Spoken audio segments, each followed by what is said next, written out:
கொடைக்கானலுக்கு பக்கத்துல ஒரு சின்ன அழகான வில்லேஜ் இருக்கு. அதுதான் இந்த பில்பட்டி.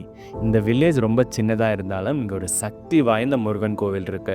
அதுதான் இந்த வெற்றி வேலப்பர் கோவில். இந்த கோவில் ரொம்பவே சின்னதா இருந்தாலும் இந்த கோவிலோட வரலாறு ரொம்பவே பெருசு. பழனி முருகன் கோவில், பூம்பாறை முருகன் கோவிலுக்கெல்லாம் முன்னதாகவே கட்டப்பட்ட ஒரு பழமையான கோவில் தான் இந்த வெற்றி வேலப்பர் கோவில். கொடைக்கானல் டவுன்ல இருந்து வெறும் ஒரு 15-20 நிமிஷம் டிராவல் பண்ணீங்கன்னா போதும், நீங்க இந்த வில்பட்டின்ற அழகான கிராமத்துக்கு வந்துடலாம். கொடைக்கானலுக்கு ரொம்பவே பக்கத்தில் இருந்தாலும் இந்த வில்பட்டிக்குள்ளே நுழையும் போது இன்னுமே மனம் ரொம்ப அமைதியாகுது. சுற்றிலும் மலைகள், சுத்தமான காற்று, அதுக்கு நடுவில் இந்த முருகன் கோவில் வெற்றி வேலப்பராக நிற்கிறாரு. இந்த வெற்றி வேலப்பரை வந்து வணங்குனீங்கன்னா உங்கள் வாழ்க்கையில் இருக்க தடைகள்லாம் நீங்கி நீங்கள் வெற்றி பெறுவீங்கன்ற ஒரு நம்பிக்கை இருக்குது. இந்த கோவிலை பற்றின மேலும் பல சுவாரஸ்யமான தகவலை பற்றி அறியலாம் வாங்க.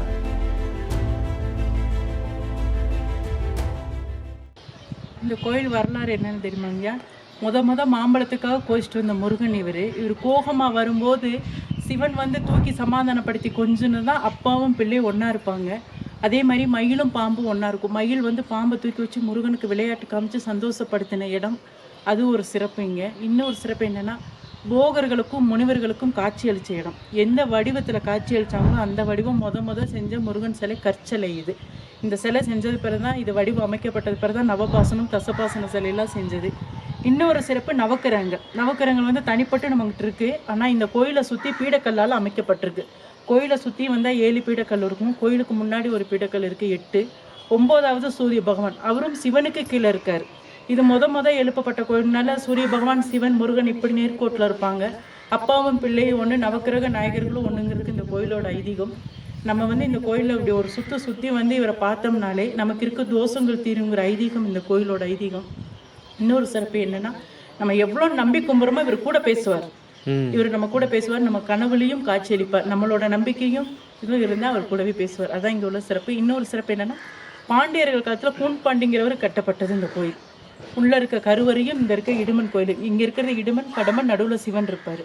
அங்கே வந்து முருகன் கோயில், உள்ள இருக்க கருவறையும் அவர்னால கட்டப்பட்டது தான் இந்த கோயிலோட சிறப்பு. அவங்க கட்டினது கடையால மீன் சின்னம் இருக்கு. இது புலிப்பாணி சித்தர்.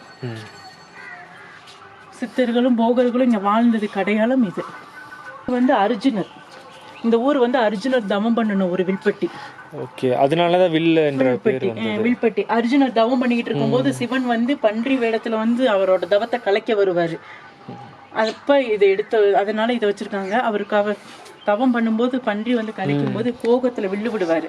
வில்லு விடும்போது வில்லு வந்து விழுந்ததான் வில்பட்டி.